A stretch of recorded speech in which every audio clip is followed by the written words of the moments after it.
Hello, good morning everyone. आज मैं सिर्फ ये बताना चाह रहा हूँ कि स्पोकन इंग्लिश जो है, स्पोकन इंग्लिश जो एक साइकिल की तरह है, एक बाइक की तरह है। साइकिल और बाइक में टू व्हील्स होते हैं। जो फ्रंट व्हील है और एक रियर व्हील है। फ्रंट व्हील जो है वो नॉलेज ऑफ टेंस है, और सेकंड व्हील जो रियर व्हील है वो आपके पास स्पोकन स्ट्रक्चर्स होना चाहिए। कभी भी कोई इंग्लिश नहीं बोल सकता यदि उसको दोनों चीज़ों का नॉलेज नहीं है। अगर आपको ग्रामर का नॉलेज है तो आप ग्रामर जानेंगे, लेकिन स्पोकन इंग्लिश में काम नहीं कर पाएगी आपकी ग्रामर। आप बहुत अच्छी स्पीच नहीं दे सकते हो। ज़रूरी ये है कि दोनों चीज़ों का आपको ज्ञान हो, स्पेशली टेंस का और स्पोकन स्ट्रक्चर्स का। फॉर एग्जांपल मैं एक एग्जांपल आपको दे रहा हूँ। जैसे कि कोई लेडी बोलती है कि मैं सिंदूर लगाती हूँ। उसको ग्रामर का नॉलेज है, लेकिन उसके पास डायनेमिक वर्ड्स नहीं है, शब्द भंडार नहीं है, तो वो नहीं बोल पाएगी कि आई अप्लाई वर्मिलियन। तुम कौन सा साबुन लगाते हो? विच सोप डू यू अप्लाई? लगाने के लिए अप्लाई बोलते हैं, सिंदूर को वर्मिलियन बोलते हैं, बिंदी को रेड डॉट बोलते हैं, बुरखा प्रथा को जिलबैब बोलते हैं, सती प्रथा को चेस्ट एडिशन बोलते हैं, बाल विवाह को चाइल्ड मैरिज बोलते हैं, ब्लैक मैजिक काला जादू हो गया, सुपरस्टिशन अंधविश्वास हो गया। तो ये सब चीज शब्द भंडार होना चाहिए। मेरे को याद है बचपन में पापा कहा करते थे डिक्शनरी से 5 वर्ड रोज याद करो। आज समझ में आता है कि क्यों बोलते थे।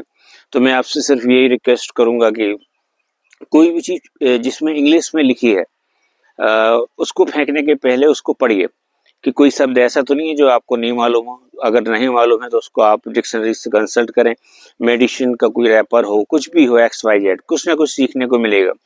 CFL जब आई लॉन्च हुए तो मैं CFL का फुल फॉर्म देख रहा था, लेकिन नहीं मिला। तो एक रात में एकदम से अचानक ये बात आई कि जो CFL के डिब्बे हैं कहीं उसमें तो नहीं लिखा।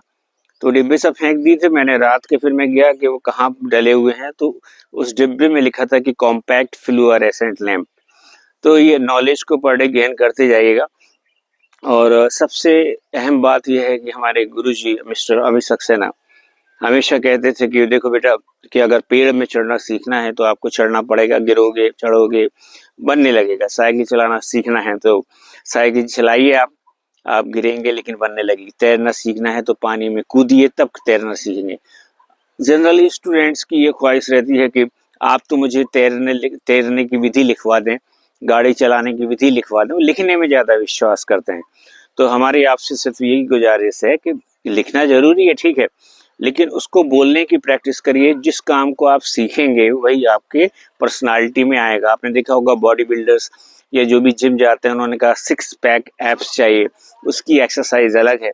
आपने कहा मेरे सोल्जर्स अच्छे चाहिए, उसकी एक्सरसाइज अलग है। उसी तरीके से स्पोकन इंग्लिश में यदि आप चैंपियन पास्ट मास्टर बनना चाहते हो तो ये जरूरी है कि आप मुंह से ज्यादा बोलें, घबराएं नहीं, स्टेज फोबिया वाली बात न रखें।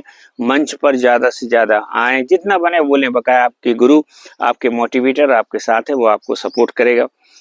आज के दौर में इंग्लिश बहुत इम्पोर्टेंट है। आप बैंक में अगर आपका खाते में कोई प्रॉब्लम है या आपके में कोई मैसेज नहीं आ रहा है तो आप KYC अपडेट करवाने के लिए जाते हैं, या आप अपना मोबाइल नंबर चेंज करवाते हो तो आपको एक फॉर्म मिलता है, वो सब इंग्लिश में रहते हैं। तो अगर इंग्लिश का नॉलेज नहीं है तो आप हर जगह मात खाएंगे। पंडित जवाहरलाल नेहरू और बड़े बड़े लोगों ने ये बोला हमको। पहले मैं आपको बता दूं कि 2 कोटेशन बहुत पसंद हैं भी डॉक्टर भीमराव अंबेडकर साहब के, कि शिक्षा वो शेरनी का दूध है, शिक्षा वो शेरनी का दूध है जो पिएगा तो दहाड़ेगा। और दूसरा कोटेशन कि जो सिर किताबों में झुके रहते हैं वो दुनिया के सामने हमेशा उठे रहते हैं। तो किताबों को अपना दोस्त बनाएं और बहुत अच्छे बने। और कहने का हमारा तात्पर्य ये है कि मिडिल क्लास और पुअर फैमिली के बच्चों के लिए एजुकेशन से बढ़ के कोई भी चीज़ नहीं है। Education is the pillar of the success. अगर आप सक्सेस सफलता चाहते हैं तो एजुकेशन के ऊपर ध्यान दें। आप पन्ना से बाहर अभी नहीं समझ में आ रहा होगा कई बच्चों के, लेकिन जब 12th के बाद वो बाहर जाते हैं इंदौर BE करने के लिए या भोपाल, तो वो इंग्लिश में अपने आप को पीछे समझते हैं कि हम बहुत पीछे हैं। लेकिन नेशनल एकेडमी में अगर जो 2 महीने पढ़ लिया तो मैं गारंटी के साथ कहता हूँ कि वो इंदौर और भोपाल के बच्चों के से 2 कदम आगे ही रहेंगे, क्योंकि इंटरनेशनल लेवल पे मैं तैयारी करवाता हूँ, बच्चों को मोटिवेट करता हूँ, उनको बोलने के लिए राइस में बुलाता हूँ, उनका डर खत्म करता हूँ।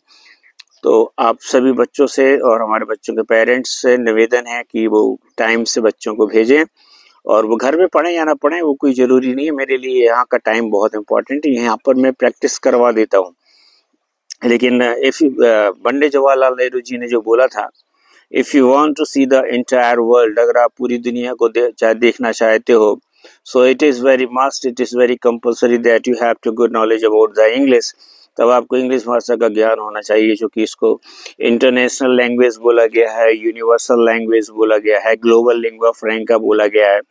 तो इन सब बातों को मद्देनजर रखते हुए ये बात सामने आती है कि इंग्लिश के बगैर काम नहीं चल सकता। बैंक बोलता ज़रूर है, बैंकों में तख्तियाँ लगी रहती हैं कि यहाँ पे हिंदी स्वीकार की जाती है, सभी काम हिंदी में होते हैं, लेकिन वहाँ पे आप देखिए कोई भी काम जो भी आप करेंगे वो इंग्लिश में ही करना पड़ेगा। चाहे आप लोन वाले फॉर्म भरें या कुछ भी XYZ, सब इंग्लिश में होगा। So don't waste your precious time, don't ruin your precious time, because the time is very important. Time is money, time is a great healer, and today you are ruining the time, tomorrow time will ruin you. Manage your time as you manage your money. कदर खान साहब का एक dialogue याद आता है जो उन्होंने गोविंदा की फिल्म लव 86 में बोला था कि जो इंसान वक्त की कदर नहीं करता, जो इंसान वक्त की कदर नहीं करता, वक्त उसकी कदर नहीं करता। और नाकदरी इंसान के पास जब भी वक्त आता है तो बुरा वक्त बनकर आता है। तो बुरा वक्त ना आए उसके पहले हम अपने आप को बना लें। ठीक है, जय हिंद, जय Bharat, have a nice day, God bless you, सब बखैर।